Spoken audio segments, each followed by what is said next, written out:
नमस्कार दोस्तों, एक बार फिर से स्वागत है आपका स्टॉक युक्ति यूट्यूब चैनल पर। और जैसा कि आप टाइटल देख के समझ ही चुके होंगे, हम एस्ट्रल पे बात करने जा रहे हैं। बेहतरीन प्लास्टिक से रिलेटेड प्रोडक्ट्स की कंपनी है। प्लास्टिक के पाइप्स बनाती है, प्लम्बिंग पाइप बनाती है। शानदार कंपनी है, नो डाउट, सबको पता है। यार थोड़ा सा पहले फंडामेंटल एनालिसिस देखते हैं कि कंपनी करती क्या है, क्या काम कर रही है, क्या इसका सब कुछ है। ठीक है, तो दोस्तों अगर हम एस्ट्रल की बात करें तो मार्केट कैपिटल है 51,000 करोड़ का करेक्शन के बाद, राइट। तो यानी कि 2400 करोड़ का जो स्टॉक की वैल्यू है वो 1900 के आसपास ट्रेड कर रही है। और कंपनी अपना 51,700 करोड़ के आसपास का मार्केट कैप होल्ड करती है स्टॉक। ठीक है, और अच्छा, अब कुछ लोग होंगे इसको कहेंगे कि ये भाई मिड साइज़ की कंपनी है, मिड कैप है। ये भाई आप इंडस्ट्री के मार्केट कैप को देखिए ना, पूरी इंडस्ट्री में ये सेकंड है। ठीक है, इससे ऊपर जो है सुप्रीम इंडस्ट्री है। तो मैं इसको इंडस्ट्री के मार्केट कैप के हिसाब से तो उसको लार्ज कैप ही बोलेंगे नहीं। मतलब इसको अगर मैं रिलायंस से कंपेयर करूंगा, इसको अगर मैं LIC से कंपेयर करूंगा, इसको मैं TCS से कंपेयर करूंगा, तो या तो मेरी एनालिसिस में कोई थॉट में कोई दिक्कत है नहीं। तो एस्ट्रल को हिलाना बड़ी बात होगी, क्योंकि एस्ट्रल प्लास्टिक प्रोडक्ट्स का मार्केट लीडर में आएगा। ठीक है, तो अब अगर बात करेंगे हम, क्योंकि ये एक लार्ज कैप कंपनी कंसिडर होगी अपनी इंडस्ट्री में एक लार्ज कैप कंपनी है। मतलब इसको LIC से या TCS से, इन्फोसिस से, HDFC बैंक से क्यों कंपेयर करना है? मतलब औचित्य क्या है पीछे, रीज़न क्या है इसके पीछे, रीज़न करके है ना कि हम लार्ज कैप और मिड कैप की कैटेगरी में इसको बांटते हैं। तो खैर जो भी है, यहाँ पे हर एक के अपने अपने थॉट्स होते हैं। तो यहाँ पर क्या है कि कंपनी एक बेहतरीन कंपनी है, ROE ROC शानदार है, सब देख पा रहे हैं। और यहाँ पे EPS जो है वो 20 रुपये का EPS देती है। डेप्ट है ही नहीं कंपनी के पास, डिविडेंड भी कंपनी देती है, ठीक बात लगती है मेरे को। पी जो है ना दोस्तों 95 है, जबकि इंडस्ट्री की पी ना 35 है। ठीक है, तो अब पी का खेल है इसमें एस्ट्रल में इन्वेस्टमेंट करने का। अब जरा पी देखते हैं, तो अगर हम पी रेशो पर आते हैं तो इसका जो मैक्सिमम पी रेशो गया पिछले एक साल में 117 गया है। और ये भी देखने को मिलता है कि 87, 88, 90 के आसपास के पी से ये जो स्टॉक है वो थोड़ा ऊपर भाग जाता है ना। माफ़ कीजिए, हाँ, 87, 88 के स्टॉक से ये स्टॉक थोड़ा ऊपर भाग जाता है इसके पी के वैल्यू के बाद से। दोस्तों एक मिनट रुकिए। हाँ जी, तो अब क्या लगता है यहाँ से, अगर हम पी के करस्पॉन्डिंग देखें तो 3 साल के पी के हिसाब से देखते हैं, तो 3 साल के पी के हिसाब से भी अगर हम देखें तो इसका मीडियन पी के बिल्कुल आसपास घूम रही है। सिचुएशन ख़राब होने पे इसका नीचे भी जा सकता है, जैसे 2022 पे 67 तक के आसपास पहुंच जाता, मगर उस टाइम इतना पी मिलता भी नहीं था। 102 का इसका मैक्सिमम पी मिला था, मगर इस टाइम इसको जो पी मिला है वो लगभग कोई 120 तक भी पहुँच चुका है। 120, 117, 118 के बीच से ही नीचे आ गई है कंपनी। करेक्शन हो सकती हैं फर्दर, नो डाउट। ठीक है, मगर अगर हम फिलहाल के इसके लिए 95 के पी से EPS देखें 20 रुपये का, तो ये बनता है 1900 रुपये के आसपास। ठीक है, और स्टॉक 1900 के आसपास ही है दोस्तों। ऐसे मौके एस्ट्रल जैसी कंपनी में बहुत कम मिलते हैं।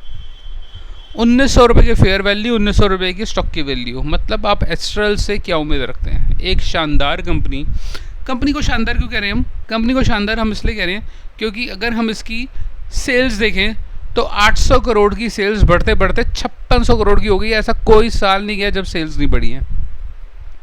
ठीक है, 61 करोड़ का प्रॉफिट, आज मोटा मोटी 9 गुना प्रॉफिट बढ़ चुका है। 550, पौने 600 करोड़ के आसपास का आपके पास प्रॉफिट मिल जाता है। डेप्ट कितनी है कंपनी के पास? ऑपरेटिंग प्रॉफिट आप देख रहे हैं 925 करोड़ का। मार्जिन देख रहे हैं 15-16% का एक हेल्दी मार्जिन मेंटेन कर रही है, जबकि अपने मार्जिन को बढ़ाया है। और बीच में तो 2021 के आसपास तो 20% तक का ऑपरेटिंग मार्जिन था। अगर ये दोबारा सिचुएशन आ जाती है तो एस्ट्रल कैन रॉक, राइट। अच्छा, उसके बाद अगर हम यहाँ पे देखें रिजर्व्स, कंपनी के पास 3000 करोड़ के रिजर्व्स हैं दोस्तों, और उससे करस्पॉन्डिंग डेप्ट है ही नहीं, बोरोइंग्स है ही नहीं कंपनी के पास। और लॉन्ग टर्म बोरोइंग्स 44 करोड़ की है, जबकि हमारा जो कंपनी का जो प्रॉफिट जो कंपनी हर साल जनरेट कर रही है वो 546 करोड़ का है, राइट। सो डेप्ट is merely 9% of the entire profit, और इंटायर नेट प्रॉफिट का 9% डेप्ट कंपनी होल्ड करती है। ठीक है, वो जो कंपनी आसानी से दे सकती है। अब ऐसी कंपनी में इस सिचुएशन में अगर हम नहीं सोचें तो हम कब सोचेंगे? डिस्क्लेमर देना चाहता हूँ, ऐसा मुमकिन है कि मेरे या मेरे परिवार के किसी सदस्य का एस्ट्रल में निवेश हो, तो ये वीडियो एस्ट्रल के प्रति ज़्यादा इंक्लाइंड भी हो सकती है। आप अपनी समझदारी से ही निवेश कीजिए, क्योंकि स्टॉक मार्केट है, स्टॉक मार्केट में निवेश जो होता है वो जोखिम के आधारित होता है, राइट। तो अब आप एसेट्स देखिए, हर साल फिक्स एसेट्स आपकी बढ़ रही है। CWIB कंपनी कुछ बड़ा करने का प्लान भी करती है। पिछले कई सालों से कंपनी एक अच्छी खासी इन्वेस्टमेंट लगातार करती जा रही है और 150 करोड़, 125 करोड़, 121 करोड़, 123 करोड़ रुपए कंपनी निवेश कर चुकी है, ठीक है। जब कंपनी CWIP करेगी तो उसकी प्रोडक्शन कैपेबिलिटीज़ बढ़ेंगी, एनहेंस होगी। ऐसा पहले सुनने भी आया था कि company is intended to move towards paint business, ठीक है। वो कितना ज़्यादा फ्रूटफुल होता है, कितना ज़्यादा होता है, वो तो आने वाला समय ही बताएगा कि कंपनी के क्या स्टेप्स है और कंपनी कैसे उस जगह को आगे अचीव कर पा रही है, उस बिज़नेस को, उस ऑब्जेक्टिव को। बट फिलहाल के लिए जो प्लास्टिक का बिज़नेस है इनका, वो तो शानदार है, उसमें तो नाम है एस्ट्रल का, ठीक है। अच्छा, अगर हम चार्ट पे जाके देखते हैं तो चार्ट पे आके हम देखते हैं कि कंपनी का जो स्टॉक है वो काफ़ी समय से एक रेंज में ट्रेड कर रहा है, करेक्ट। इसी रेंज में एस्ट्रल ट्रेड कर रहा है। और भाई अब मैं आपको सही बात बताऊं तो यही तो मौके होते हैं लेने के। अब आप देखिए कि मूविंग एवरेज, ये ब्लैक वाली मूविंग एवरेज एक लॉन्ग मूविंग एवरेज होती है, ठीक है, और एक ग्रीन वाली एक शॉर्ट मूविंग एवरेज है। ये अब कोलैप्स होने जा रही हैं, ठीक है। और यहाँ से अब सॉरी माफ़ कीजिएगा, मैं थोड़ा गलत बोल गया। जो ब्लैक वाली है वो शॉर्ट है और ग्रीन वाली जो है वो लॉन्ग है। तो जब भी स्टॉक ग्रीन वाली के ऊपर आ जाता है ना, ये ग्रीन वाली से नीचे जा रहा होता है और ब्लैक से भी नीचे आता है, जब इनका मंथली लेवल पर कंसोलिडेशन होता है। देखिए, मैं आपको अगर अपनी स्ट्रेटजी रिवील करूं तो इस तरह की कंपनीज़ में मैं लॉन्ग टर्म बेसिस पे ही निवेश करना पसंद करता हूं।